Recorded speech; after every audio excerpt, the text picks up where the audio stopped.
Assalamualaikum warahmatullahi wabarakatuh. Yang saya hormati Bapak Hervinoki Pradikta, MHI, selaku dosen pengampu dalam mata kuliah Filsafat Hukum Islam.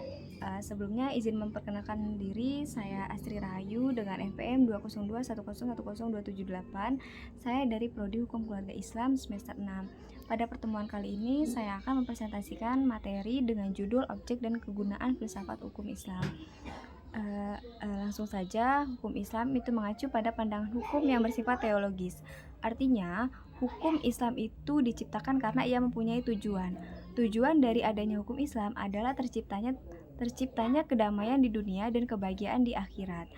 Jadi, hukum Islam ini bukan bertujuan meraih kebahagiaan yang fana dan pendek di dunia semata, tetapi juga mengarahkan kebahagiaan yang kekal di akhirat kelak.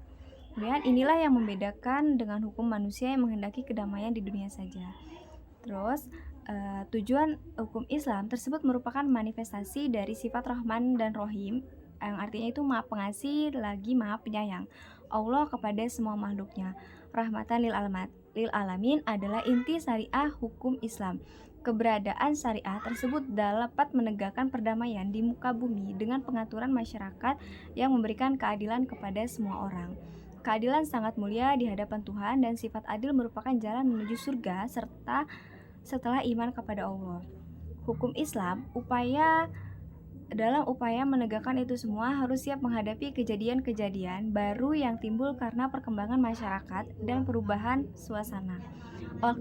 Oleh karena itu, pengkajian sifat hukum Islam mutlak diperlukan. Keberadaan filsafat hukum Islam akan menegakkan hukum Islam dan memberikan jawaban terhadap tantangan zaman dan merupakan hukum terbaik sepanjang zaman bagi semesta alam. Sebagaimana dikemukakan sebelumnya, setidaknya ada 5 sistem yang hidup dan berkembang di dunia. Yang pertama itu Common Law, yang dikenal juga dengan Anglo-Saxon.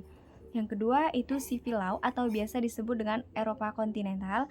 Yang ketiga itu ada Custom Law. Yang keempat itu ada Islamic Law. Dan yang kelima itu ada sistem hukum sosialisasi komunis.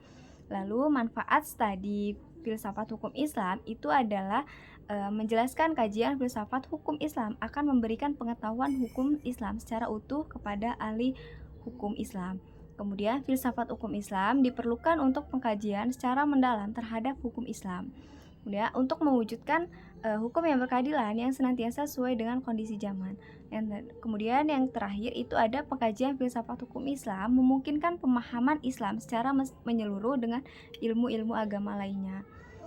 Para usul fikih sebagaimana ahli filsafat Islam membagi filsafat hukum Islam ke dalam 2 rumusan, yaitu yang pertama itu ada filsafat tasyri dan yang kedua itu ada filsafat syariah.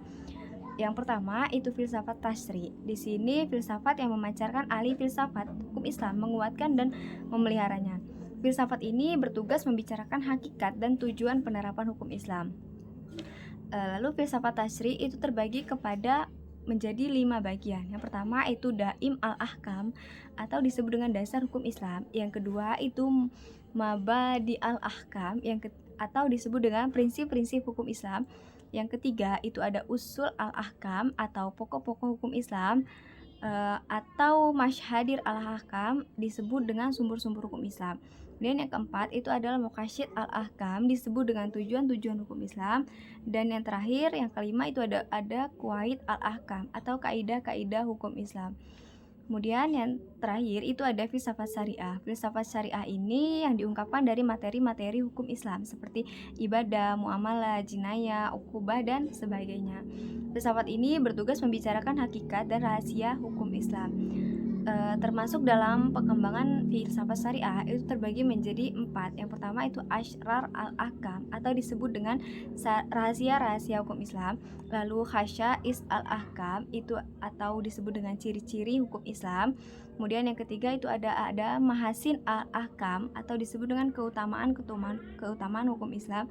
Dan yang terakhir itu ada Tawabi al-Ahkam atau disebut dengan karakteristik hukum Islam. Mungkin itu saja yang bisa saya sampaikan. Kurang lebihnya saya mohon maaf apabila terdapat kesalahan dalam penyebutan kata atau kalimat. Pada Allah saya mohon ampun. Saya akhiri. Wassalamualaikum warahmatullahi wabarakatuh.